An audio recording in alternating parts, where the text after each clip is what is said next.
Un sollozo interrumpió sus palabras. Todos se volvieron hacia Esther, que ocultó su rostro en el hombro paterno. «Me olvidaba de ti», dijo el conmovido Simónides. «Déjala», intervino Ben-Hur. «Un hombre soporta más fácilmente su destino cuando tiene a alguien que lo compadezca. Déjenme terminar. Para mí no hay opción. Nuestro pacto está sellado. Debemos apresurarnos, pues Mesala me amenaza en la sombra, pero deseo permanecer libre durante unos 7 días, que será lo sumo el plazo que demore Graco en recibir la carta, y por lo tanto el de Mesala para investir. Entretanto, podré participar en los juegos». Hilderín asintió satisfecho y Simónides vio una buena oportunidad. «El plazo está bien. Me servirá para hacerte un servicio. Tú heredaste una fortuna de Arrio, ¿verdad? ¿Está en propiedades?» «Una casa de campo en Misenum y varias en Roma. Te propongo que las vendas y yo colocaré el producto en lugar seguro. En esta ocasión, al menos, nos adelantaremos a los ladrones imperiales. Aunque Valerio intente quitarte estos tesoros como te quitó los bienes de Hur, ya no podrá encontrarlos». A la noche siguiente, Ben-Hur contemplaba desde la azotea del gran almacén de Simónides el intenso ajetreo de las calles y del puerto. Partía de éste un barco en el que viajaba hacia Roma un emisario destinado a tramitar la venta de las propiedades heredadas de Arrio. Junto a Ben-Hur se hallaba Esther. Ambos estaban silenciosos y la mente del joven príncipe, más que interesarse en el bullente espectáculo, estaba ocupada meditando en el futuro incierto que le ofrecía el terrible compromiso contraído en la larga conversación con Simónides e Hilderín. Aún estaba a tiempo para rechazar los aventurados planes y gozar de cuanto le ofrecía su juventud y su riqueza. La presencia de Esther influía en tal sentido. «¿Has estado en Roma?», le preguntó. «No, y no creo que me gustaría ir», respondió Esther. «Roma me asusta». La miró, o más bien bajó los ojos para mirarla, pues a su lado no parecía más alta que un niño. La escasa luz no le permitía distinguir bien sus facciones, pero a su memoria acudía el recuerdo de la pequeña Tirsa. «Cuando pienso en Roma», siguió Esther, «solo puedo imaginarla como un monstruo devorador de hombres y países. ¿Por qué quieres hacerte enemigo de ella? ¿No te sería más fácil vivir tranquilamente en paz? Has sufrido tanto desde la niñez. ¿Por qué buscarte ahora nuevos pesares?» Inclinándose hacia ella, Ben-Hur le preguntó dulcemente: «¿Qué quieres que haga, Esther?». La joven dudó un momento. Luego, a su vez, preguntó: «¿La propiedad que tienes en Roma es una residencia?». «Sí, y muy hermosa. Es un palacio rodeado de jardines y alamedas. A su alrededor hay colinas cubiertas de viñas, desde donde se puede ver el mar. César tiene una villa en las cercanías, pero se dice que la de Arrio es más bella». «¿Y la vida es tranquila?». «¿Por qué me lo preguntas?». «Oh, amo mío». «No, Esther, no me llames así. Dime amigo, hermano si quieres, pero no puedo ser tu amo, nunca lo seré. Llámame hermano». Enrojecieron las mejillas de Esther y su mirada, que parecía vagar por el río, se llenó de luz. «No entiendo», dijo, «cómo puedes preferir a una vida tan tranquila y paz otras de luchas y exterminio». «Te equivocas, Esther. Para mí no hay elección. Los romanos no son benignos conmigo. Si fuese a Roma moriría víctima de una copa envenenada, de un asesino o de una sentencia perjura. Mesala y Graco se enriquecieron apoderándose de la fortuna de mi padre. Harán cualquier cosa para conservarla. Además, aunque pudiera conseguir con dinero la amistad de mis enemigos, no podría vivir en paz pensando en la suerte que habrán corrido mi madre y mi hermana. No, Esther. Y si han muerto, ¿he de dejar impunes a sus asesinos? ¿Tan terrible es tu situación? ¿No hay nada que se pueda hacer por ti? ¿Tanto te preocupas? Sí, contestó sencillamente Esther. Ben-Hur llevó la mano de la joven a sus labios. Tú serás una segunda Tirsa para mí. ¿Quién es Tirsa? La hermana que me robaron los romanos y que debo encontrar si quiero hallar la paz en este mundo. El alduar del huerto de las palmas había sido levantado. Corceles, sirvientes, hombres de armas montados, rebaños, camellos cargados con tiendas y equipajes en una extensa caravana, se trasladaban hacia la ciudad para ocupar un lugar próximo al circo. Después de los juegos partirían para internarse en el desierto, patria del árabe y seguro refugio contra cualquier acechanza. Hilderín y Ben-Hur encabezaban la larga fila de hombres y animales. Por el camino encontraron a Maluch, que los esperaba. Extrayendo un pergamino de entre sus ropas, se lo pasó al jeque mientras le decía: «Esta es la proclama de los juegos. Puedes ver que tus caballos han quedado inscritos en las carreras. En cuanto a ti, hijo de Arrio», dijo, volviéndose a Ben-Hur, «nada se opone a tu lucha con Mesala. Tu color es el blanco y el de Mesala oro y escarlata. En este momento cientos de niños pregonan la venta de cintas blancas y mañana todos los árabes y judíos de Antioquía las llevarán como distintivo». «Te lo agradezco», dijo Ben-Hur, «pero me temo que en las tribunas de los romanos prevalecerán las cintas doradas y escarlatas». «Sin duda, pero les llegará el momento de temblar, y es seguro que apostarán fuertemente a favor de Mesala porque es romano. Su fanatismo no se detendrá ante nada. Ya he puesto un agente a cursar apuestas. Es la mejor forma de atraer la atención del público sobre ustedes dos». «Eso es lo que deseo, Maluch. Trata de que el público advierta la competencia entre Mesala y yo. Para eso bastará con hacer grandes apuestas. Haz apostar entonces, y no te limites a sestercios, Maluch. Apuesta talentos, hasta 50 talentos si la apuesta es con Mesala». «Es una suma enorme. Deberé tener garantías». «Las tendrás. Habla con Simónides para que te facilite todo lo necesario. No solo humillaré a Mesala, provocaré su ruina». «Una última cosa», dijo Maluch. «Hice tomar las medidas del carro de Mesala y, según ellas, el eje es un palmo más alto que el de tu carro». «Espléndido», celebró Ben-Hur. «Asegúrate un buen lugar en el circo, Maluch, y no pierdas de vista mi carro». Una violenta exclamación del jeque Hilderín hizo que Ben-Hur se le aproximara alarmado. «¿Qué te ocurre? Dios Todopoderoso, entérate por ti mismo». Ben-Hur tomó un pergamino de manos del jeque. En él estaba el programa de los juegos, con la nómina de los inscritos y el orden de los carros, indicando los colores, los caballos y la nacionalidad de los competidores. Ben-Hur pudo observar que las cuadrigas eran 6. En el número 5 se leía: «Cuadriga de Hilderín, jeque del desierto, todos bayos, corren por primera vez. Conductor, Ben-Hur, judío, color blanco». El registro mencionaba a Ben-Hur, judío, y no a Quinto Arrio. El joven y el jeque Hilderín cambiaron una mirada. No había duda. Eso era obra de Mesala. La sala del Palacio Romano estaba atestada de jóvenes oficiales de las legiones comandadas por el cónsul Magencio. Un ambiente de tedio pesaba en el lugar. No había apostadores contra Mesala, pues todos estaban seguros de que ganaría, y por tanto no había juego ni interés en él. De pronto se escuchó una gran agitación cerca de las puertas. Todos se volvieron hacia ellas. «¿Qué sucede? Alguien viene con los colores del judío. Querrá apostar. Debe ser un loco. O un tipo muy generoso con su dinero. ¡Que pase!», ordenó un oficial sonriéndose. Entró en el salón un desconocido que vestía túnica y turbante muy blancos y finos. Con gesto arrogante, se sentó junto a la mesa central y agitó una mano en que resplandecía una costosa joya. «Romanos, nobles romanos, les saludo», dijo. «En la calle me he enterado de que reinaba aquí un gran descontento, porque nadie apuesta contra el favorito de los romanos. Les vengo a complacer, pero quiero enterarme previamente de las condiciones». Su audacia hizo callar a los presentes. «Deprisa, por favor», pareció ordenar el desconocido. «Tengo un compromiso con el cónsul. Vaya, olvidaba decirles. Soy Sanbalat, proveedor del ejército, y no me sobra tiempo para esperar apuestas». Tales expresiones hicieron reaccionar a los romanos. «2 por 1», gritaron varios. «¿Cómo?», replicó Sanbalat. «¿Solo 2 por 1 cuando el campeón de ustedes es un romano? Entonces, anota, serán 3. ¿3? ¿Solo 3? ¿Siendo mi favorito un perro judío?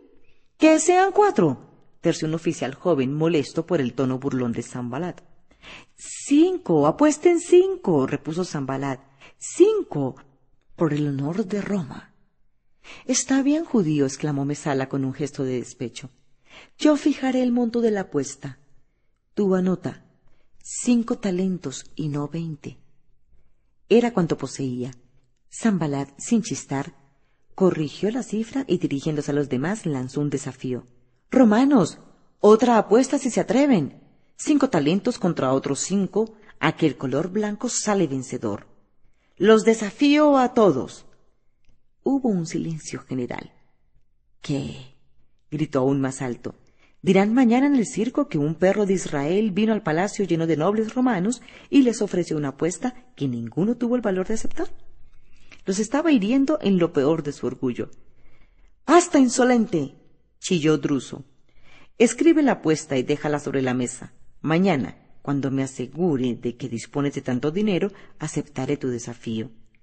Sanballat escribió de nuevo y dijo, tan tranquilo como siempre: —Te dejo la apuesta firmada. Cuando la firmes tú, envíamela, con tal que sea antes de empezar la carrera.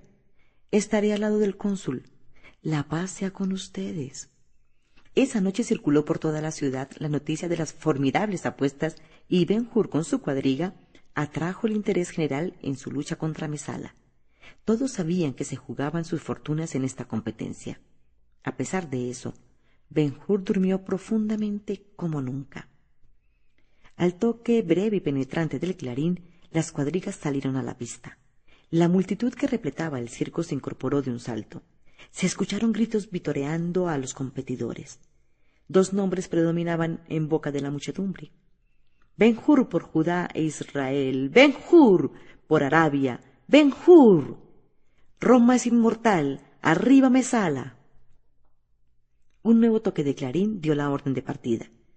Rápidamente el romano tomó la pista más próxima a la muralla, el lugar más ventajoso para la carrera. Allá iban los 6 carros: Mesala el romano, Cleanto de Atenas, Diceus bizantino, Admeto de Sidonia, Lisipo el corintio y Ben-Hur el judío. A los pocos instantes, el eje del carro de Mesala alcanzó un remo de uno de los caballos del ateniense y lo arrojó sobre los caballos de la lanza. Estos vacilaron, se encabritaron. Corrieron los guardias a contenerlos. Millares de espectadores enmudecieron. Solo se escuchaban los gritos y aplausos de la tribuna consular. —¡Júpiter está con nosotros! ¡Mesala triunfará!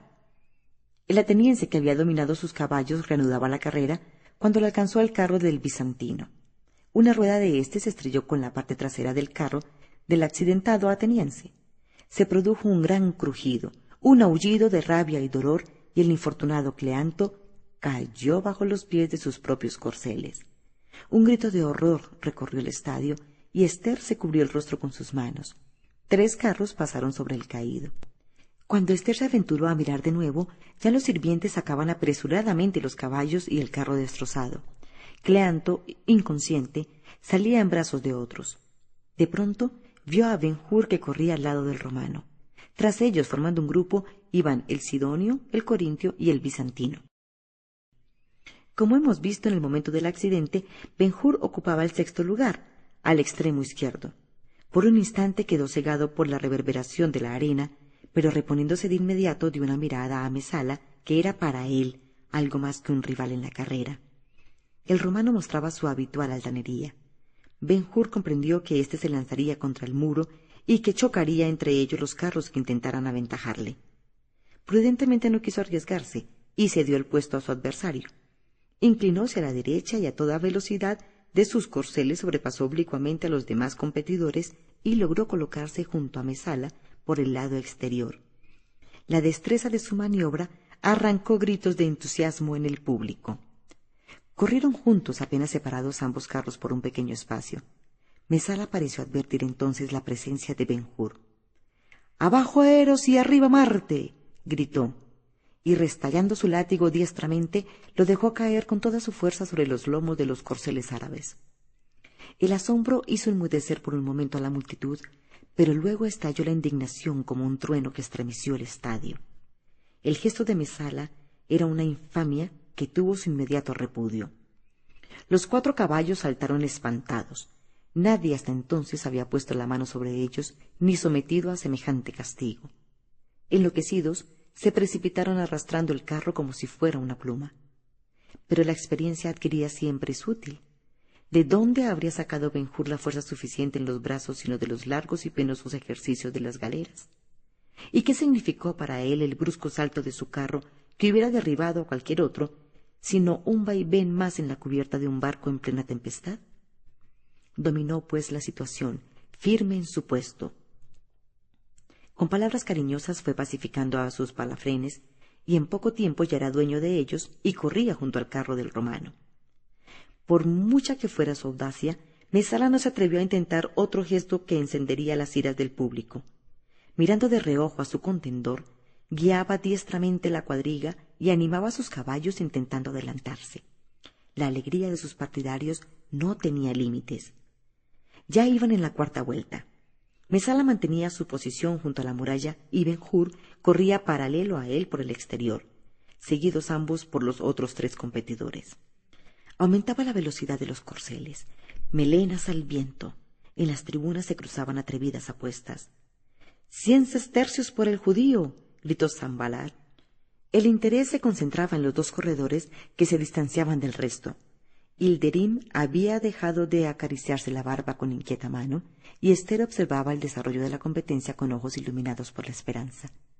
Nadie contestó el desafío de Sanballat. «¡Un talento! 5, 10, lo que quieran», pregonaba éste. «Voy a tus sestercios», respondió un joven romano. «No lo hagas, no lo hagas», le aconsejó otro. «Mesala ha llegado al máximo de sus fuerzas y observa al judío. Por Hércules, ese perro maneja su cuadrilla como un titán. Pero, mira, mira, Júpiter está con nosotros». Un grito brotó espontáneamente en las tribunas romanas. Mesala, en un esfuerzo sobrehumano, había alcanzado la mayor velocidad y aventajaba a su adversario.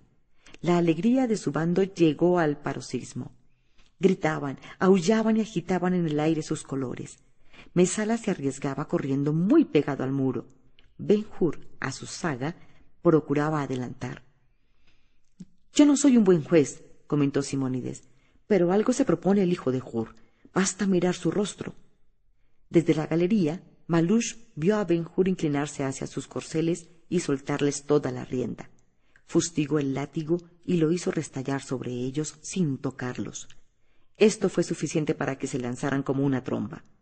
Los ojos de Ben-Hur, llameantes, parecían comunicar su fuego a los caballos que se colocaron a la altura del romano. Mesala oyó, pero no se atrevió a mirar. Sobre el silencio del estadio y sobre el ruido de la pista, dominaba la voz de Ben-Hur que incitaba a su cuadriga en el viejo dialecto arameo. «¡Oh Altair! ¡Oh Rigel! ¿Qué te ocurre, Antares? ¿Van a flaquear ahora? Mis buenos caballos, ánimo, Aldebarán. Ya oigo cantar en las tiendas, la victoria es nuestra. Vamos, caballitos míos, mañana volverán a casa, a las tiendas queridas, la tribu los espera. Ya, ya, vamos a derribar al poderoso. La mano que nos hirió ya está en el polvo, la gloria es nuestra. Tranquilos». Era el momento elegido por Mesala para girar hacia la meta. Para adelantarle, Ben-Hur debía inclinarse a la izquierda, cortándole camino con la mayor precisión. Todo el público lo entendió y comprendió también la señal dada a los caballos árabes que saltaron soberbios en su galope. Vieron todos la rueda interna del carro de Ben-Hur casi rozando la rueda exterior de Mesala, y de pronto oyóse un gran estallido, y volaron sobre la pista 100 astillas brillantes, blancas y doradas, y vióse el carro romano inclinarse sobre el costado derecho. Arrastrado en la carrera, saltó una y otra vez, y otra, hasta que cayó destrozado. Mesala, enredado en las riendas, cayó de cabeza bajo los animales. Para aumentar el horror de la escena, el carro del Sidonio, que arrasaba el muro tras él, no pudo frenar ni desviarse. A toda velocidad pasó sobre los restos del carro de Mesala y sobre los restos del propio Mesala. Como impulsado por un resorte, el pueblo entero saltó sobre las gradas, gritando y aplaudiendo frenéticamente. En la rapidez de la escena no habían podido ver el diestro tirón que Ben-Hur dio a las riendas, haciendo inclinar su cuadriga hacia la izquierda hasta que la extremidad ferrada de su eje chocó contra la rueda de Mesala, reduciéndola a astillas. Solo vieron la súbita transformación del judío y los gestos con que infundía vigor a sus corceles árabes. Más que correr, aquellos parecían saltos de leones. Cuando las cuadrigas del bizantino y del corintio estaban en la mitad del último tramo, Ben-Hur ya había traspasado la meta. La carrera estaba ganada. Levantóse el cónsul Magencio. Bajó desde su tribuna el prefecto de los juegos para coronar a los vencedores, y el público enronqueció gritando. Cerca de la medianoche, Ben-Hur e Hilderín paseaban a la orilla del río, aguardando la hora de partir tras la caravana que les llevaba ya horas de ventaja. «Piensa», decía el jeque, «en cuanto has hecho por mí. De hoy en adelante en cada tienda del desierto se celebrará el nombre de Mira y sus descendientes, y me ensalzarán a mí, y hasta olvidarán que mi vida ya declina. ¿De veras no quieres aceptar nada de mi parte? Tengo tu amistad, buen jeque. ¿Puedo desear algo más? Esperemos que el aumento de tu influencia pueda servir al rey que viene. Lo que hoy no te acepto puede que te lo pida mañana, cuando podamos necesitarlo en nuestra lucha». El coloquio fue interrumpido por la llegada de dos mensajeros, Malush y un desconocido, que debió esperar a la distancia mientras Malush daba cuenta de sus noticias. «Simónides me envía», dijo, «para comunicarte que en el bando romano hay quienes no quieren reconocer la apuesta». «Por el esplendor de Dios», exclamó Hilderín, «la carrera fue ganada en buena ley». «Y así lo reconoce el prefecto que ha pagado ya». «¿Y qué de Mesala? ¿Escapó con vida?» «Vive, buen jeque. No así el ateniense, que ha muerto». «Estos romanos tienen suerte». «No tanto. Desde ahora la vida será pesada para él. Los médicos dicen que no volverá a andar». Ben-Hur elevó los ojos al cielo. Imaginaba a Mesala ligado a un sillón como Simónides. El mercader había resistido la prueba, pero ¿cómo la resistiría el orgulloso romano? «También debo informarte», continuó Malush, «que Druso y los que con él firmaron la apuesta de 5 talentos se niegan a pagar. Y también Mesala. Han llevado el caso al cónsul Magencio para que lo consulte al César. Zabalada ha hecho lo mismo y el asunto está pendiente, aunque todos los romanos honrados sostienen que las apuestas deben ser pagadas. Con esto hay un escándalo en la ciudad». «¿Qué opina Simónides?», preguntó Ben-Hur. Ríe y está satisfecho. Dice: «Si Mesala paga, se arruina, y si se niega a pagar, perderá la honra. La política imperial decidirá, y Mesala terminará pagando, porque a Roma no le conviene malquistarse con Oriente. Si disgustan el jefe Hilderín, atraerán sobre las legiones la enemistad del desierto, donde Magencio ha de establecer sus líneas para atacar. No hay que preocuparse», dice Simónides, «el romano pagará». «Todo está bien, y podemos marcharnos en paz», dijo Hilderín, sobándose las manos. «No olvides que un mensajero aguarda». Hicieron acercarse al otro hombre. Era un joven de delicadas maneras. «Iras, hija de Baltasar, me encarga que felicite a Hilderín por el triunfo de sus caballos». «La hija de mi hijo es muy amable», respondió el aludido. «Dale este anillo en prueba de la alegría que me causa su mensaje». Retiró de su dedo una sortija de oro. El mensajero al recibirla agregó: «La hija del egipcio me encarga además que le avises al joven Ben-Hur que su padre alojará por unos días en el palacio de Iderneo. Ella espera a Ben-Hur allí, después de la hora 4 de la mañana». «¿Qué piensas hacer?», preguntó el jeque a Ben-Hur, que recibía con una sonrisa la invitación. «Con tu permiso, buen jeque, la veré mañana». A la medianoche el jeque emprendió la marcha, luego de haber convenido con Ben-Hur en que lo dejaría con un caballo y una guía que le indicaría el camino para reunirse con él después de la cita con Iras. Al día siguiente, Ben-Hur se encaminó hacia el palacio de Iderneo. La gran puerta del frontis estaba abierta. Ben-Hur la traspasó y se encaminó por un pasillo hasta otra puerta que se abrió sin ruido. Nadie le había franqueado el paso, ninguna llave hizo girar el pestillo. Aunque el hecho le causó cierta extrañeza, tal sentimiento desapareció ante el espectáculo que se ofrecía a su vista. Se encontraba en una amplia sala cuyo piso era de lustrado mosaico. Por todas partes había mesas ricamente ornamentadas, sillas, sillones, lechos que invitaban al descanso. Grandes y brillantes columnas doradas sostenían la alta bóveda de aquella sala, iluminada por hermosos candelabros que colgaban del techo. Pasaron algunos minutos. Nadie venía. Ben-Hur aplacaba su impaciencia observando una y otra vez la riqueza y el lujo de la gran sala, pero nadie venía. ¿Se habría equivocado? Imposible. El mensaje de Iras fue muy preciso. Entonces recordó el modo extraño en que se había abierto y vuelto a cerrar la puerta por la que entró al lugar. Intentó abrirla. Intentó abrir todas las que daban a la sala. Ninguna cedió. Estaba prisionero. ¿De quién? El evidente estilo romano de la sala parecía responderle. Solo Mesala podría ordir algo semejante. No le quedaba más remedio que esperar. Se recostó sobre uno de los lechos y trató de ordenar sus pensamientos. Habría pasado una media hora cuando la puerta por donde había entrado se volvió a abrir y cerrar tan silenciosamente como entonces. Desde el otro extremo de la sala vio avanzar a dos hombres de aspecto siniestro. El más alto y fornido era un normando, su antiguo maestro de lucha en Roma.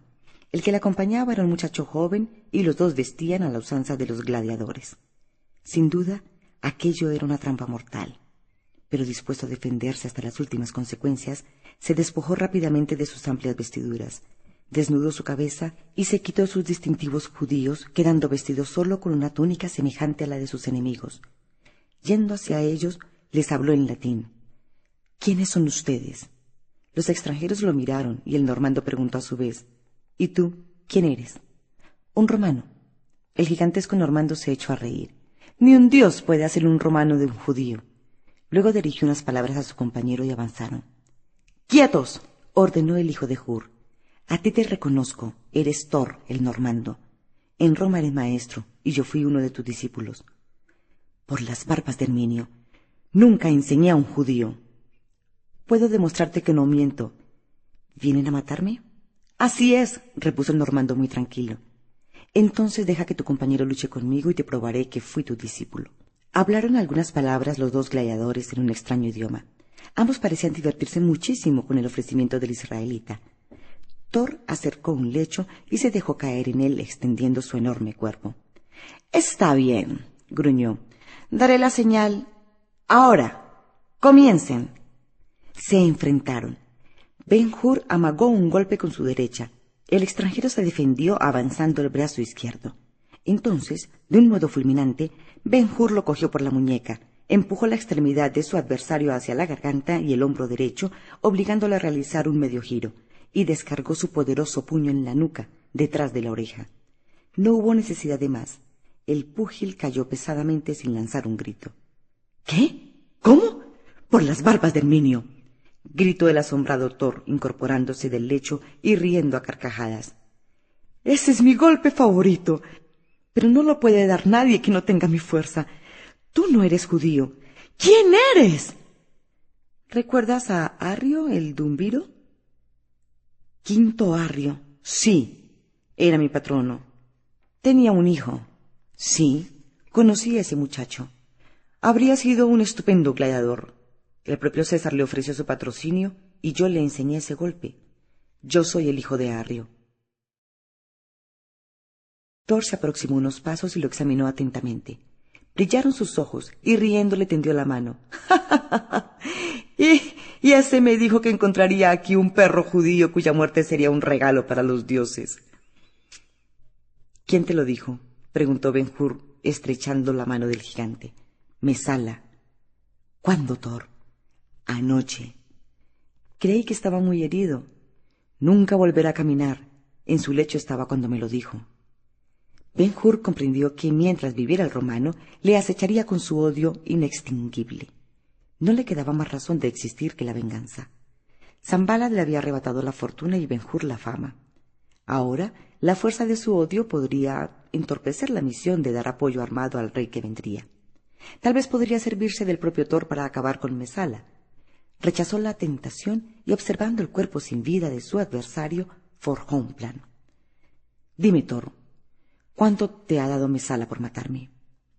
1000 sestercios.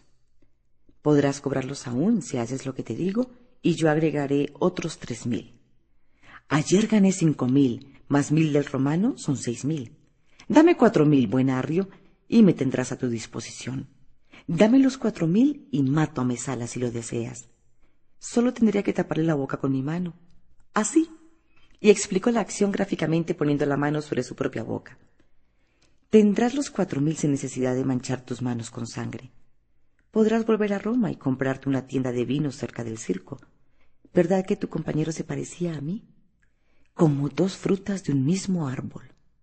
Bien, si lo visto con mis ropas y tú y yo nos marchamos juntos dejándolo aquí, ¿no convencerás a Mesala de que estoy muerto y podrás cobrar tus sestercios? Thor reía como enloquecido por la felicidad. ¡Ah! ¡Ay! 10.000 tercios. Y una tienda de vinos junto al circo. Nunca había ganado tanto con semejante facilidad.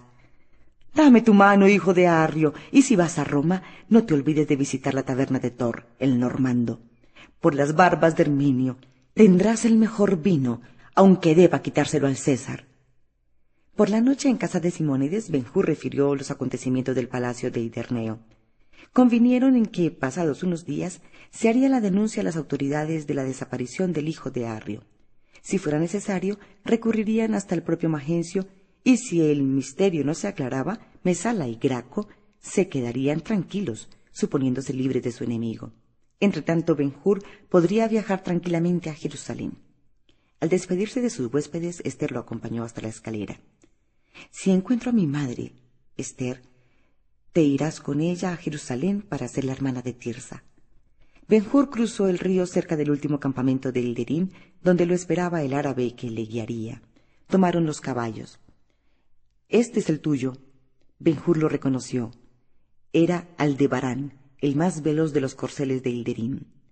Días más tarde, Mesala envió un mensaje a Graco.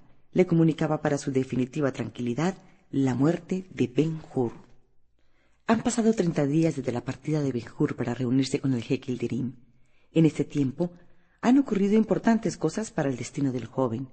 Poncio Pilatos reemplazó a Valerio Graco en Jerusalén.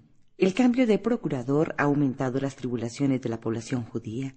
Los romanos han colgado sus insignias militares en la Torre Antonia, lo que considera un insulto para los hebreos. Los habitantes de Jerusalén han rondado por Cesarea, rogando a Pilatos que retire las oprobiosas insignias. El procurador, que pudo oponer las armas a los ruegos, ha preferido trasladar los odiados emblemas a su sede en Cesarea. Para congraciarse con sus súbditos judíos, decidió ordenar una inspección de todas las cárceles. Asombrosos han sido los descubrimientos durante esta inspección. Mazmorras subterráneas, encarcelados sin juicio ni proceso alguno, personas dadas por muertas que aparecían vivas en las prisiones, otras desconocidas y olvidadas tanto del pueblo como de las autoridades romanas. Guiados por el carcelero Gesio, un piquete de soldados derribó una muralla para liberar a 2 mujeres injustamente retenidas allí por orden de Graco. El propio Gesio denunció el caso al nuevo procurador y éste, junto con ordenar la demolición de aquel muro infamante, quiso ser testigo de la liberación. Cuando cayó el muro, el procurador se aproximó a las mujeres cautivas en una celda infestada de lepra. Las 2 retrocedieron hasta el fondo del oscuro calabozo y desde allí, a grandes voces, proclamaron su terrible condición. «¡No se acerquen! ¡Somos impuras! ¡Impuras!». «Impuras, esto es, leprosas», condenadas a una vida de aislamiento de acuerdo con la ley mosaica que no permite el contacto con las víctimas de la enfermedad, que deben soportar la soledad sin más compañía que leprosos como ellas, mientras el cuerpo se va consumiendo, sin dolor, es cierto, pero con labios que se agrietan, carnes tumefactas, extremidades insensibles y una demoledora carencia de fuerzas que pesa sobre el cuerpo como arrastrándolo a la tumba. Al escuchar el grito de advertencia, el tribuno se detuvo, pero no retrocedió. «¿Quiénes son ustedes?», preguntó. «2 mujeres que se mueren de hambre y sed. No te acerques, no toques el suelo, no toques las paredes. Somos impuras». «Cuéntame tu historia, mujer», dijo el procurador dirigiéndose a la de más edad. «Tu nombre, el tiempo que llevas encerrada. ¿Quién y por qué las hizo sepultar en vida?».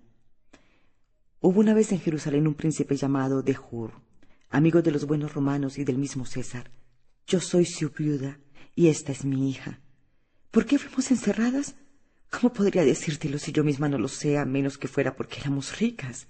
Valerio Graco puede decirte quién era nuestro enemigo y cuándo empezó nuestra prisión. Mira a lo que nos ha reducido y ten piedad. Se te hará justicia, mujer. Ahora recibirás alimento y bebida. Y agua para lavarnos y ropa limpia, por favor, buen romano. Lo que necesites. Dios es bueno», dijo la viuda llorando. «Que la paz sea contigo». «Yo no podré verte nuevamente», añadió el tribuno, «pero prepárate. Esta noche quedarán libres en la puerta de la torre. Ya conoces la ley. Adiós».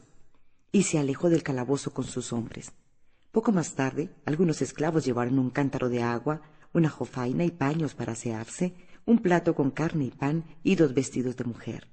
Colocaron todo esto al alcance de Tirsa y su madre, y escaparon temerosos del contagio. Hacia la mitad de la primera vigilia fueron conducidas a la puerta y quedaron libres. Casi a la misma hora en que ocurrieron estos sucesos, un hombre caminaba lentamente bordeando la parte oriental del monte Olivete. Venía del desierto, y conforme avanzaba iba observando el paisaje que se ensanchaba hasta abarcar los montes de Moab. Era Ben-Hur, cuya vista se solazaba en la contemplación de Jerusalén, en todo su esplendor. Venía del desierto para emprender la búsqueda de su madre y de su hermana con mayor tranquilidad, ahora que Valerio Graco había sido alejado de su cargo. Tan pronto estuvo en la ciudad, se encaminó hacia el palacio que había sido de su familia y que seguía confiscado y clausurado. Nadie osaba penetrar en él porque, dada la desgracia de la familia Hur, corría la leyenda de que allí moraban los fantasmas de sus propietarios. Gracias a Simónides, Ben-Hur no ignoraba que Amra, la sierva, vivía aún, y tal vez los fantasmas tan temidos del pueblo fueron solo ella, caminando vacilante por los corredores ofreciendo su sombra a las ventanas. Cuando estuvo frente a su antiguo hogar, lanzó algunas piedrecillas hacia las ventanas con la esperanza de que el ruido llamara la atención de Amra, pero los maderos que los protegían siguieron inmóviles. Falto de esperanzas y cansado del largo viaje, se sentó en las gradas de la puerta y no tardó en dormirse. Dos mujeres que venían del lado de la torre Antonia se acercaron sigilosamente. «Esta es la casa, Tirsa». Tirsa estrechó la mano de su madre y su mirada ansiosa recorrió las paredes. «Vámonos, hija, porque, en cuanto amanezca, nos echarán de la ciudad para no volver nunca». Tirsa cayó de rodillas. «Es verdad», replicó entre sollozos. «Olvidé por un momento que somos leprosas y no podemos entrar en nuestra casa. No tenemos hogar, pertenecemos a la muerte». La madre la hizo levantar tiernamente. «Vamos, nada hay que temer». Y en verdad, con solo mostrar las manos habrían puesto en fuga a una legión. Deslizándose como espectros junto a la pared, llegaron hasta la puerta y leyeron la inscripción: «Esta casa es propiedad del emperador». La madre juntó las manos gimiendo. «Tirsa, Tirsa, a tu pobre hermano le han quitado todo, hasta la casa, y tal vez ha muerto. Ya no podrá ayudarnos ni protegernos. Mañana buscaremos un agujero donde reposar y pediremos limosna en los caminos. Muramos, muramos». «No», replicó la madre firmemente. «El Señor es el que señala nuestra hora y nosotros creemos en el Señor. Vamos». Se dirigían ya hacia la esquina del palacio. «Silencio. Hay un hombre sobre las gradas. Que no nos vea». En el sueño el hombre se movió y la luz de la luna dio de lleno en su cara. La madre se estremeció de pies a cabeza. «Hija, por el Dios de nuestros antepasados, ese hombre es tu hermano, Ben-Hur». Una de las manos del joven pendía fuera de la grada. Tirsa se arrodilló y se aprontaba a besarla cuando su madre la contuvo horrorizada. «No lo toques, somos impuras». Tirsa se estremeció retrocediendo como si el leproso fuera él. La madre temblaba de dolor. Había encontrado a su hijo y debía perderlo. Se arrodilló junto a él y besó la suela de una de sus sandalias. El dormido se agitó intranquilo. Ellas retrocedieron, pero alcanzaron a oír que murmuraba en sueños: «Madre, Tirsa, ¿dónde?» Las mujeres, sollozantes, cruzaron la calle y se ocultaron en la sombra para contemplar siquiera de lejos al ser querido que no las olvidaba. Pasaron algunos instantes. Otra mujer apareció por una esquina del palacio. Era de mediana estatura, encorvada, de oscura piel y cabellos grises. Vestía un modesto traje de criada y de su brazo colgaba un cesto con legumbres. Al ver a un hombre sobre las gradas, se detuvo. Después, con decisión, subió a las gradas rodeando el cuerpo del dormido. Abrió la puerta, depositó el cesto y bajó nuevamente. Mirando en su derredor con cautela, observó cuidadosamente al extraño. Desde el rincón en que se ocultaban las leprosas, oyeron una exclamación ahogada y vieron que la mujer se frotaba los ojos. Después se inclinó y besó rápidamente la mano de Judá Ben-Hur. Este, despertando, retiró instintivamente la mano, pero sus ojos se encontraron con los de la mujer. «¡Amra! ¡Oh, Amra, eres tú!».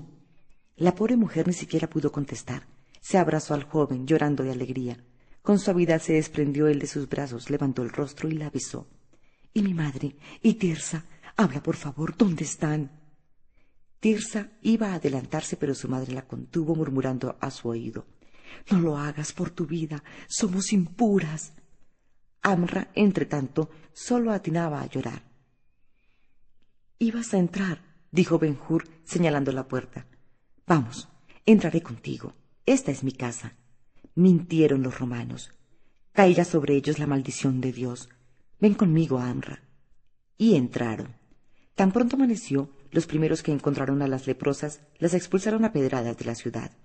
Ese mismo día sumaron sus míseras vidas a una comunidad de leprosos al pie de la colina muy próxima al pozo de En-Rogel, donde se abastecían de agua los habitantes de Jerusalén. Los leprosos, para proveerse, debían esperar a que el pozo quedara libre. Entonces dejaban sus cántaros a alguna distancia para que el aguador las llenara sin acercarse a los enfermos.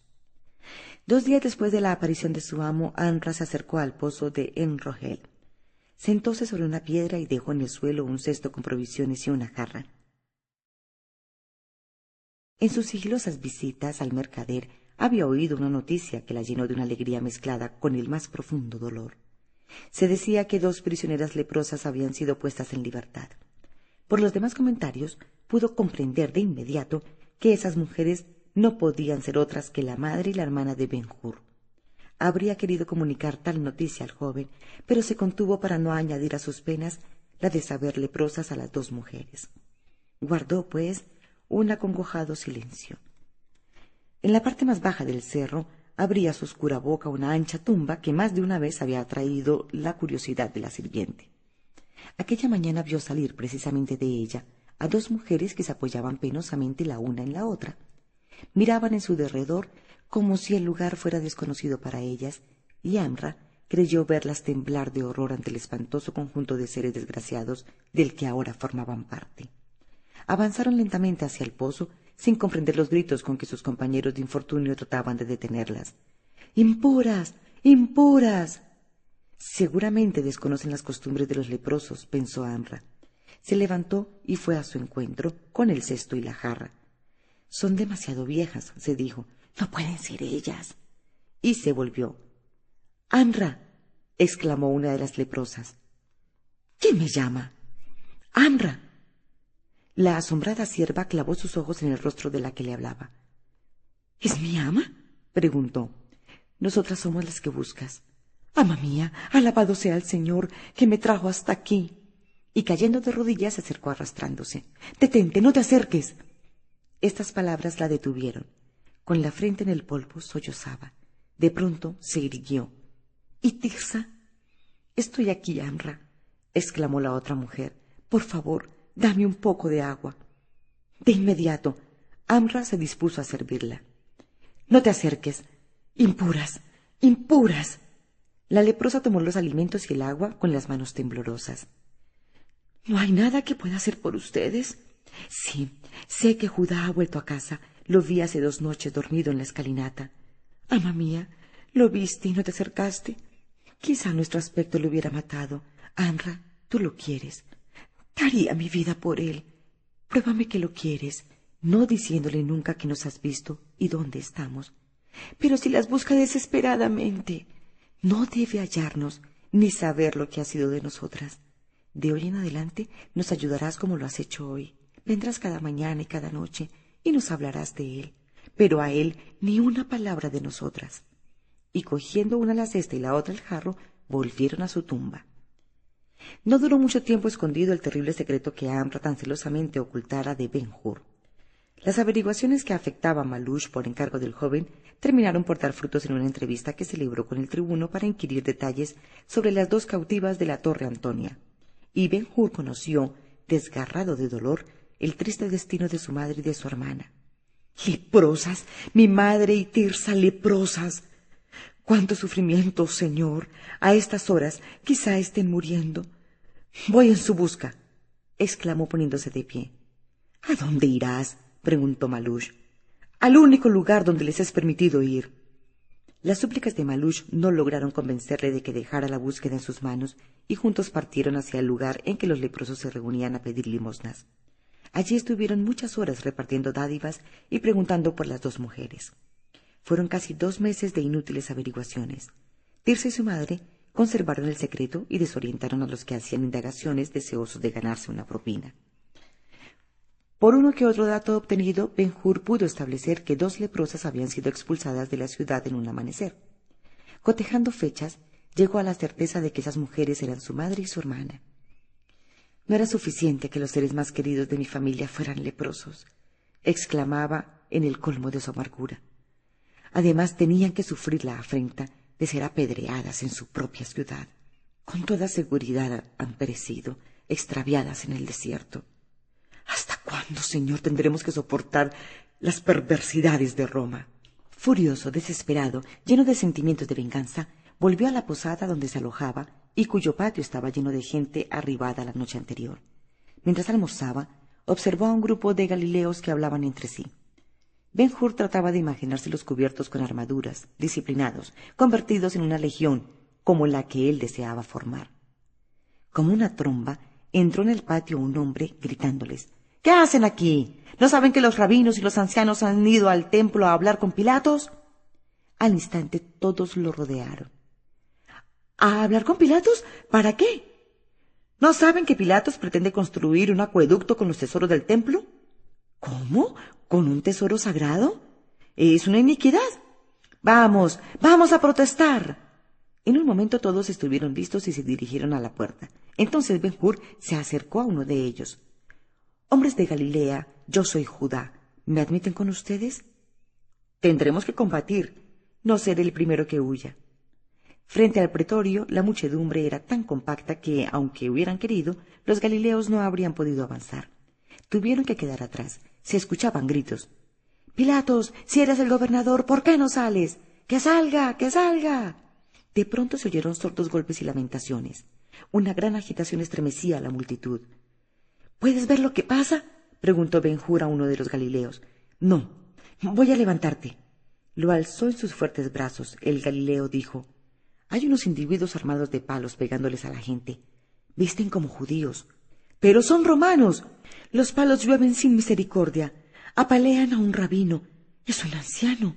Está en el suelo». Ben-Hur bajó al hombre. «Galileos», dijo, «esto es una traición de Pilatos.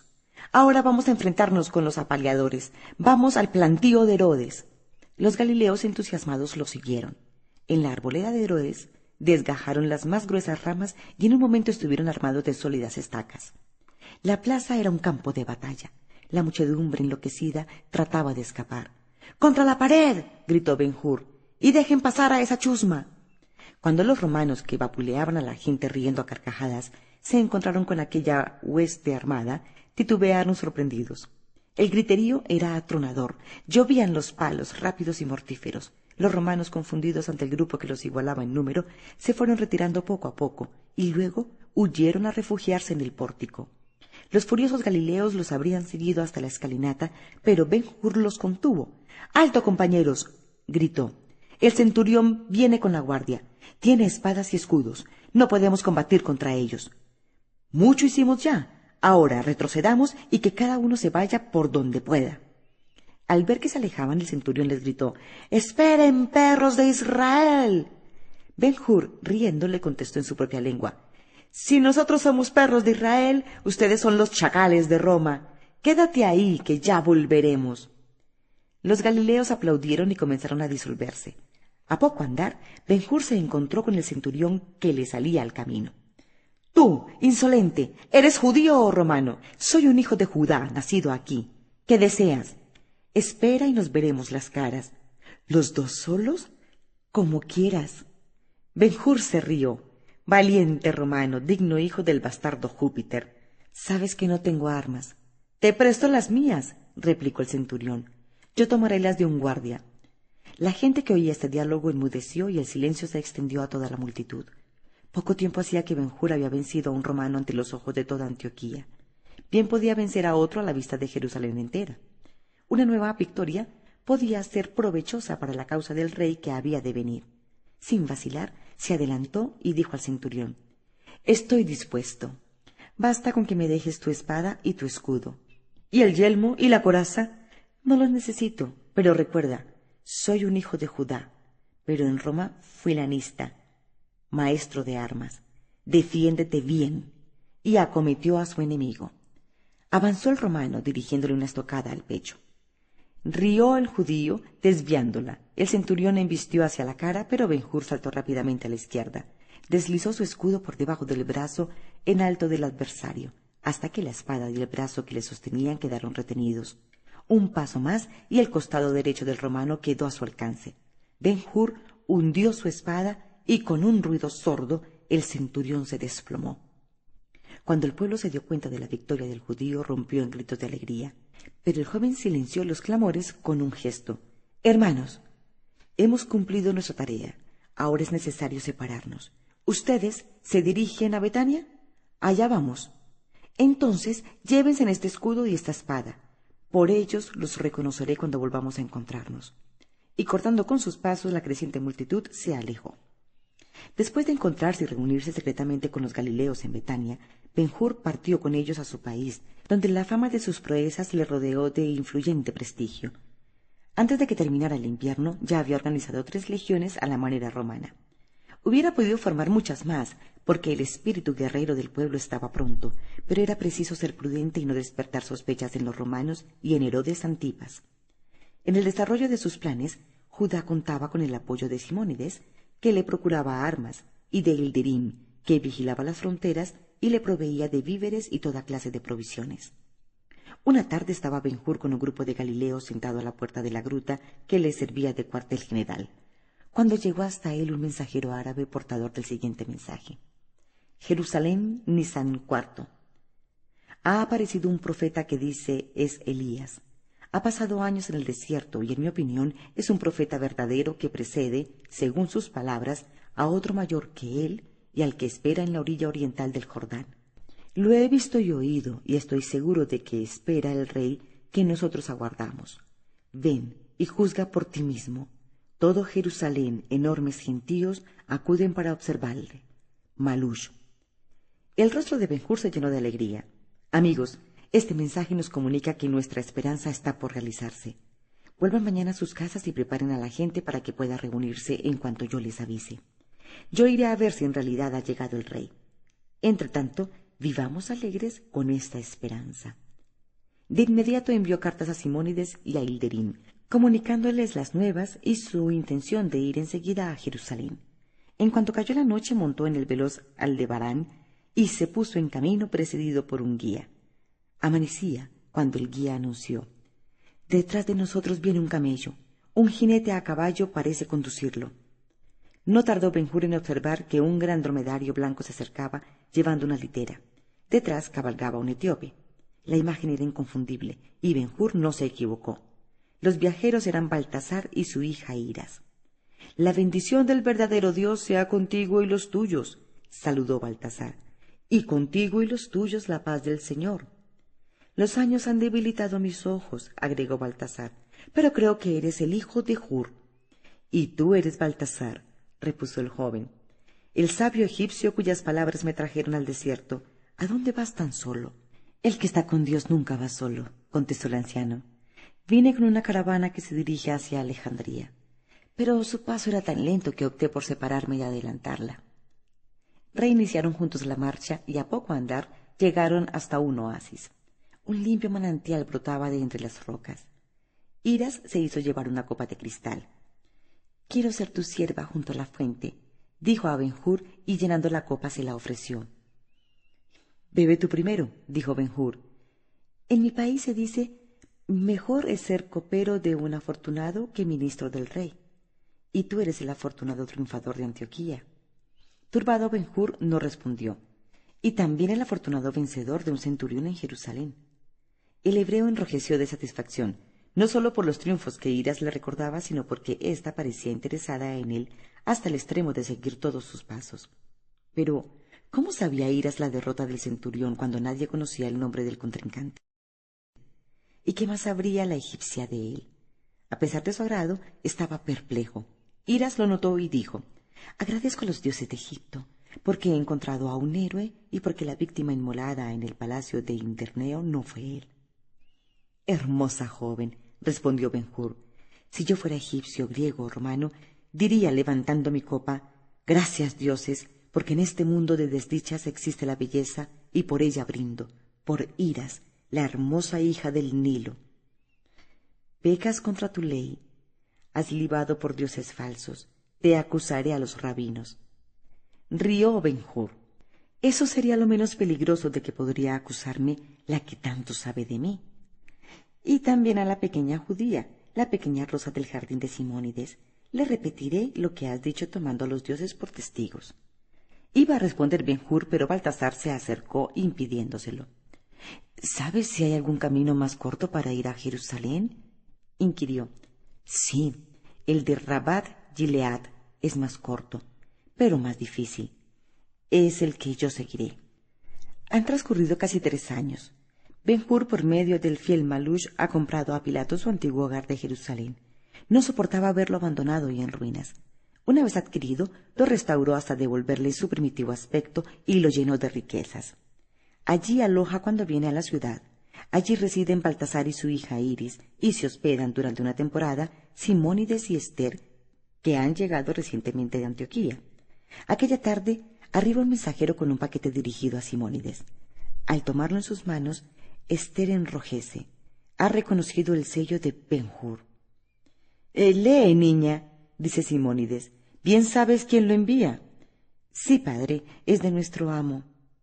«¿Tú le amas, Esther?» «Sí, padre». «¿Has pensado bien en lo que haces?» «Trato de no pensar en él, sino como en el amo a la que soy sometida por mi deber, pero no me sirve de nada». «Eres una buena muchacha, digna de tu madre», murmuró Simónides mientras ella desenrollaba el pliego. «El Señor me perdone, pero es posible que tu amor no fuera en vano si yo hubiera conservado todo cuanto poseía. ¿Cómo pude hacerlo? El dinero es tan poderoso». «Si hubieras procedido así, habría sido peor para tu pobre hija, porque entonces no sería digna de él, y tú no podrías sentirte orgulloso, padre. ¿Puedo leer?» «Espera, hija, por el amor que te tengo, debo advertirte de tu desgracia, Esther. Su amor pertenece a otra». «Lo sé, padre», dijo Esther serenamente.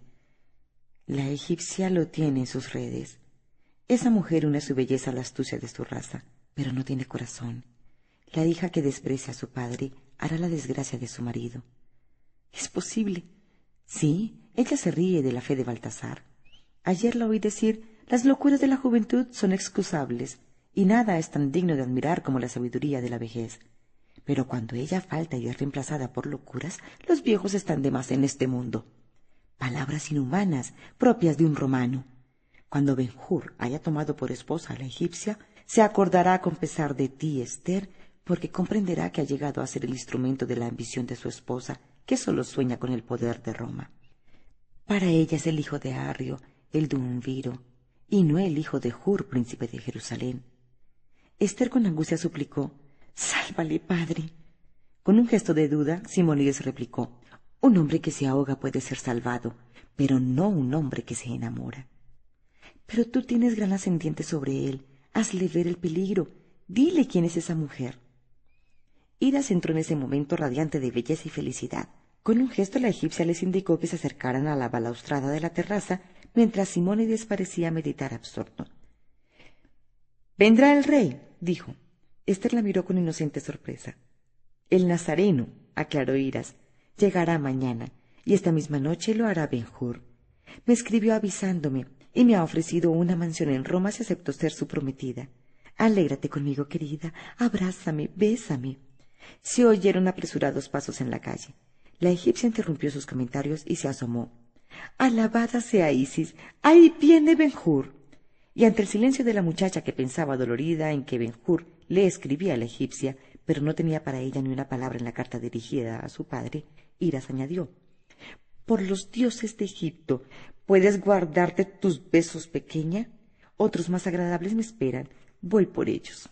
Esther la vio desaparecer por las escaleras y, cubriéndose el rostro con las manos, rompió a llorar desconsolada.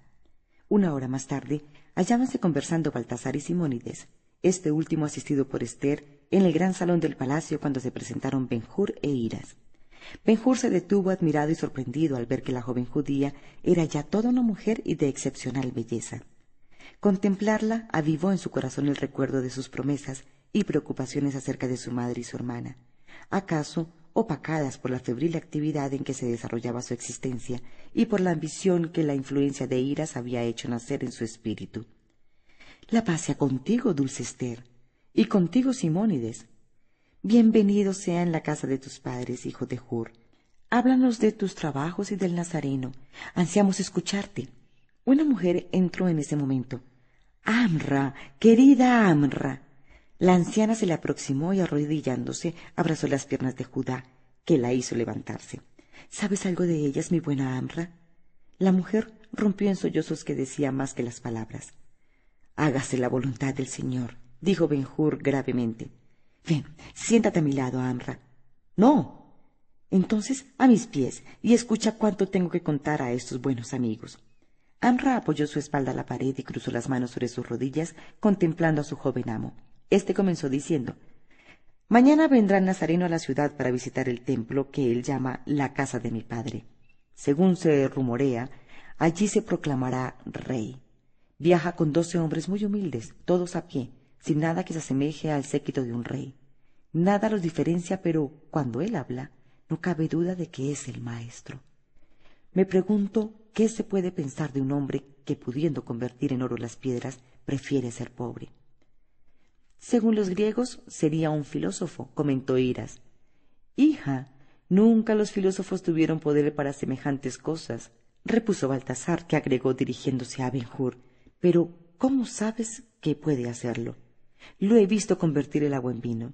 Le he visto dar de comer a 5.000 personas con 7 panes y 2 pescados, que era cuanto tenía por su comida, y todavía sobró para llenar varios canastos. ¿Tú lo viste? Exclamó Simónides. Sí, y comí de ese pan y de ese pescado. Pero todavía hay más. ¿Qué dirían de un hombre que tiene la virtud de curar a un enfermo con que solo toque la orla de su túnica? Yo soy testigo de esto, no una, sino muchas veces. Al salir de Jericó, 2 ciegos lo llamaban a gritos. Él tocó sus ojos y recobraron la vista. Le trajeron una vez a un paralítico, al que sencillamente dijo: Toma tu camilla y vete a tu casa. Y el hombre se marchó por sus pies. Y eso no es todo. Piensen en la lepra, esa maldición.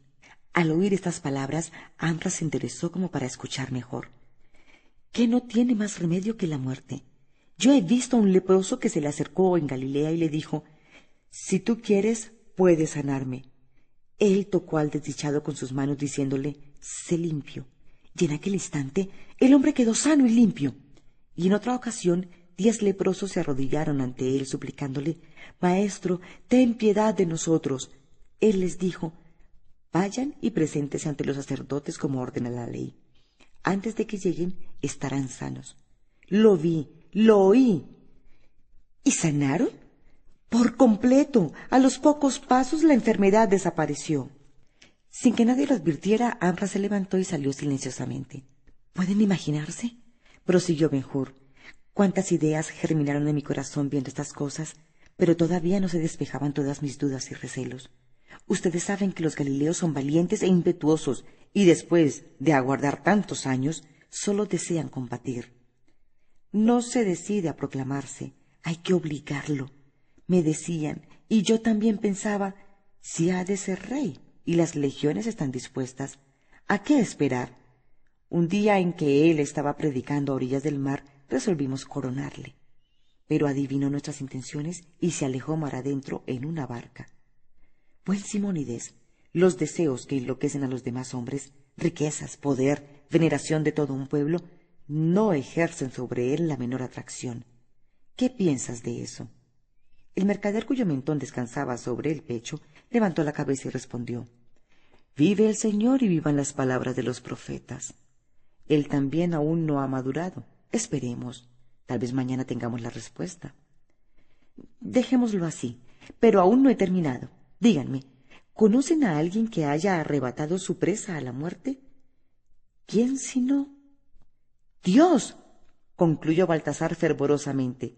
Sabio egipcio, dijo Ben-Hur inclinándose, no puedo rechazar el nombre que sugieres. El Nazareno, con 2 palabras, como el que despierta a un dormido, resucitó a un hombre llamado Lázaro. ¿No indica esto que él es más que un hombre? El asunto, planteado así con toda solemnidad, fue discutido por todos hasta mucho más allá de la medianoche. Simónides mantenía su idea de que el enviado de Dios había de ser rey de los judíos, y Ben-Hur declaró que tanto el mercader como Baltasar, con sus opuestos puntos de vista, tenían razón.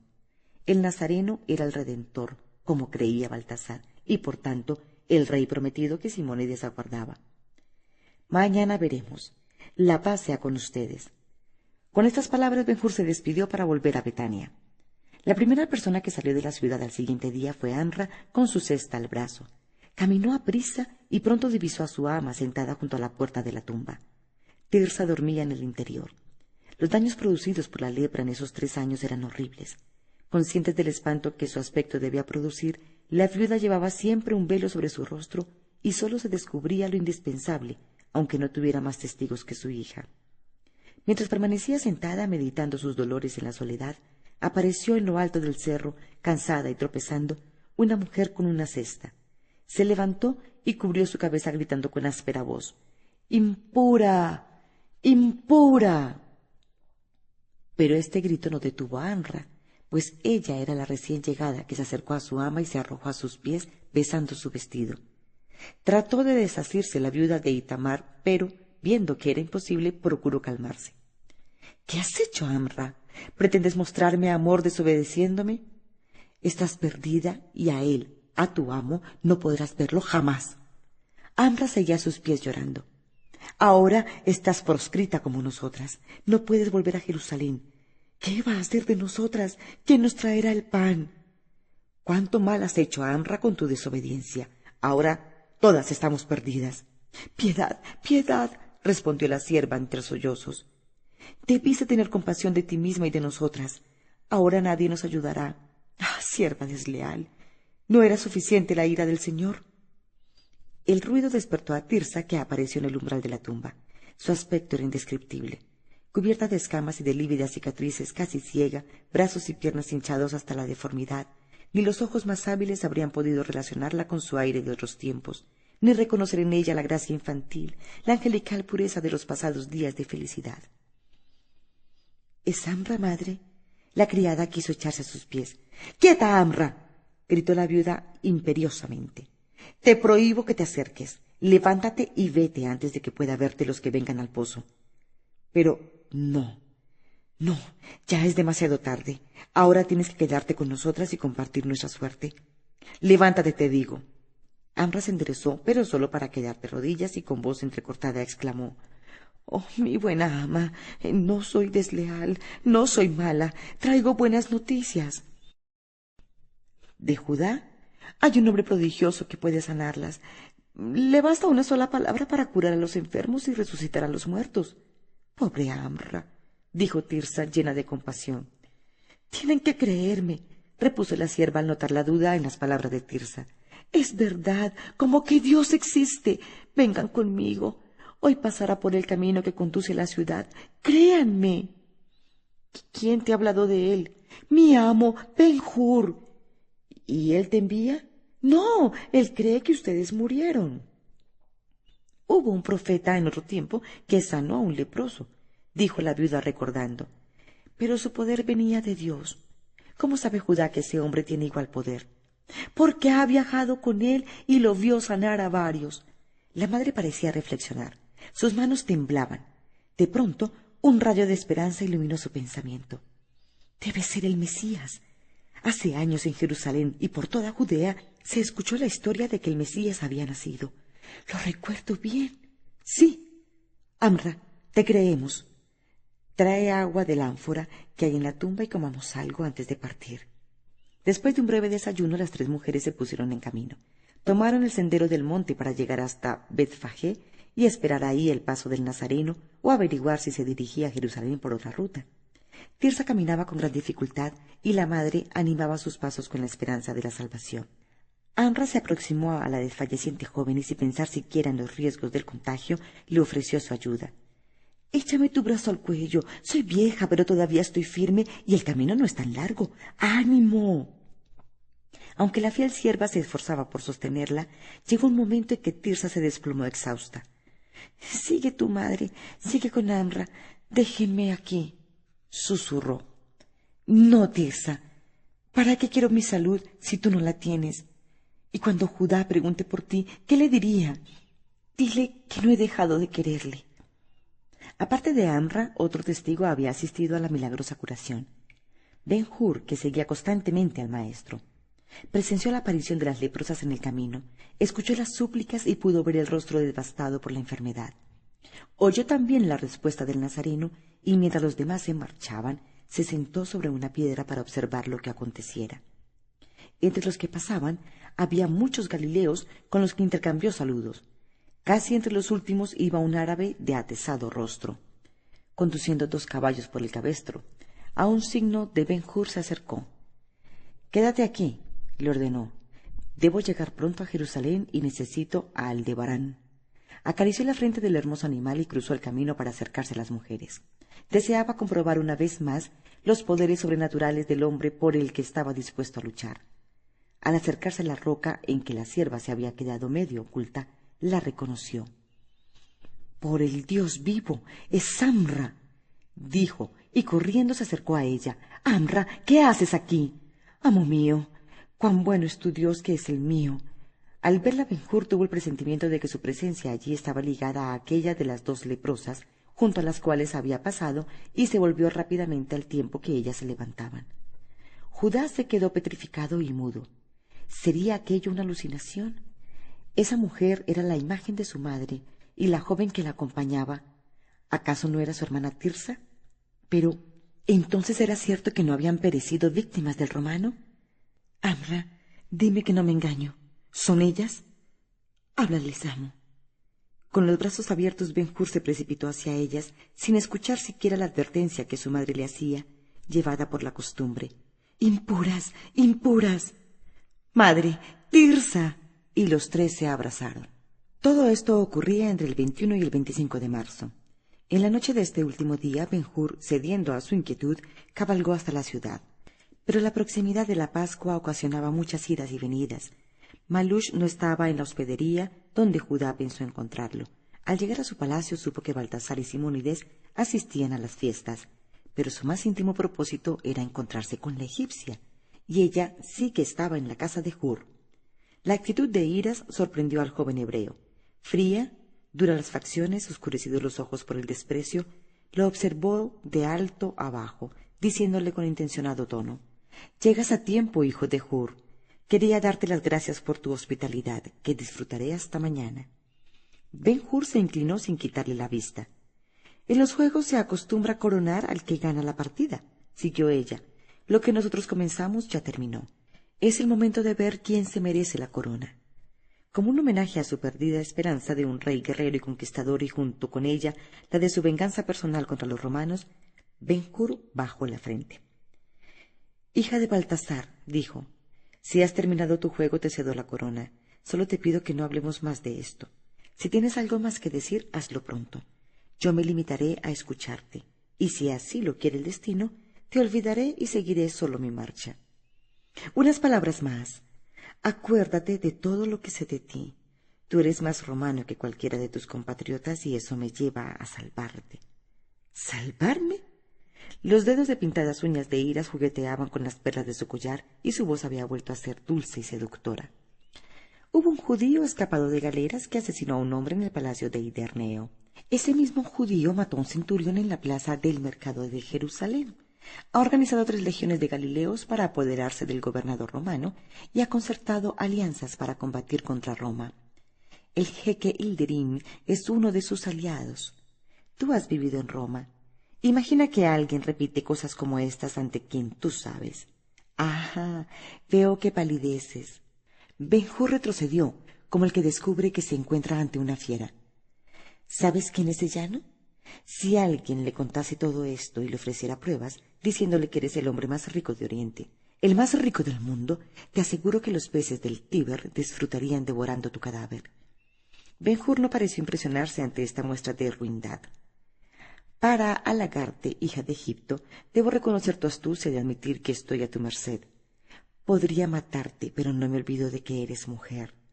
El desierto se abrirá para recibirme, y aunque Roma es buena cazadora de hombres, le costaría apoderarse de mí, porque de la arena surgiría un bosque de lanzas. Te pido solamente un favor. ¿Me puedes decir quién te ha informado de todo esto? Me ha bastado con entrelazar algunos detalles. Escuché algo del jeque cuando hablaba con mi padre, y el resto lo supe del propio hijo de Hur. ¿De nadie más? Nadie más. Gracias, dijo Ben-Hur con un respiro de alivio. No sería bueno hacer esperar a Sellano. Adiós. La paz sea contigo. Espera, repuso ella, extendiendo la mano para detenerle. No desconfíes de mí ni me guardes rencor. Juro que tiemblo de pensar que podrías caer en las garras del cruel Sellano. Tú, que has vivido con los atrios de Roma, encontrarás muy dura la soledad del desierto. Me das pena. Si haces lo que te pediré, te juro por Isis que no he de perseguirte jamás. Casi me inclino a creerte. Habla. En tu infancia tuviste un amigo. Más tarde algo les separó y se convirtieron en enemigos. Te trató injustamente y al cabo de muchos años ustedes se encontraron en el circo de Antioquía. Mesala. Sí, Mesala. Tú puedes ser generoso. Devuélvele tu amistad y la fortuna que perdió en tus manos. 5 talentos nada son para ti. En cambio, para él está inválido. Príncipe de Hur. Y para un romano haber descendido a su actual condición es peor que la muerte. Tú puedes salvarle. A Ben-Hur le pareció que veía la cabeza del romano por encima del hombro de Iras, dirigiéndole una sonrisa burlona. ¿Y ha sido Mesala el que te ha encargado esta petición, hija de Egipto? Dime si en su lugar él haría lo mismo por mí. Contesta, en nombre de la verdad. Oh, él es un romano, ibas a decir, y eso significa que él no está obligado hacia mí como yo hacia él. Porque soy judío y él romano, es mi deber entregarle mi fortuna y perdonarlo. ¿Eso es? Termina de una vez, por el Dios de Israel, porque si no logras calmar mi indignación, puedo olvidarme de que eres mujer. Solo veré en ti a la espía del hombre que detesto. Ya, di lo que tengas que decir. La egipcia retrocedió unos pasos y dio rienda suelta a su odio. Tú, miserable galeote, vil judío, ¿pensaste acaso que yo podría creerte después de conocer a Mesala? Los hombres como tú nacieron para ser sus esclavos. Él se habría contentado con que le devolvieras sus talentos, pero yo te digo que deberás añadir 20. ¿20, oyes? Así pagará los besos con que has ensuciado mi mano. Si te he fingido simpatía y soportado tu detestable presencia, ha sido para servirle a él. Si antes del mediodía de mañana no has dado órdenes a ese mercader que administra tu fortuna de que me entregue para mi mesala esos talentos, y recuerda la cantidad, te entenderás con Sellano. Sé prudente y adiós. Iba a retirarse, pero Ben-Hur le cortó el paso. Cuando veas a Mesala, aquí o en Roma, dale este mensaje de mi parte. Dile que he recobrado la fortuna que me arrebató robando a mi madre. Dile que sobreviví de las galeras a que él me condenó. Dile que ahora, en la plenitud de mi fuerza, me gozo en su miseria y deshonor. Dile que la invalidez en que lo dejó mi mano es el castigo de Dios por sus crímenes. Dile que mi madre y mi hermana, a las que encarceló en la Torre Antonia para que contrajeran la lepra, están sanas gracias al poder del Nazareno.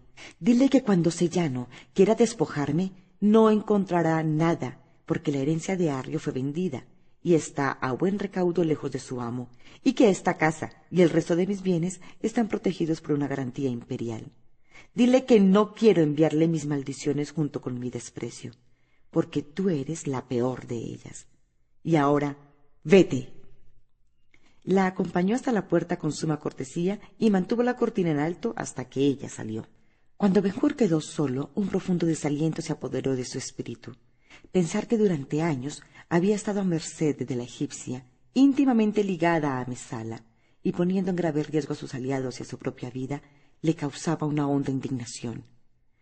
Ahora recuerdo claramente, se decía, que no pronunció una palabra de censura cuando Mesala estuvo a punto de matarlos en la fuente Castalia.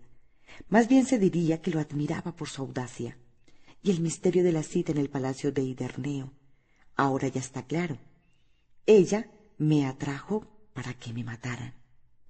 Alabado sea Dios, dijo en voz alta. Gracias a él esta mujer me dominó por completo.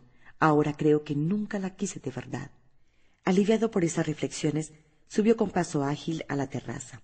Desde allí se veía la ciudad de Jerusalén iluminada por múltiples fogatas y llegaban hasta sus oídos los cánticos de alabanza, los antiguos cantos de Israel solemnizando la Pascua. 5 años han transcurrido. Esther, esposa de Ben-Hur, está en la fastuosa villa de Misenum. Tirsa y 2 niños juegan sobre una piel de tigre. Son los hijos de Esther, que ve culminadas sus juveniles ilusiones en este matrimonio, cuyos frutos se divierten en sus correteos con la dulce hermana de su padre.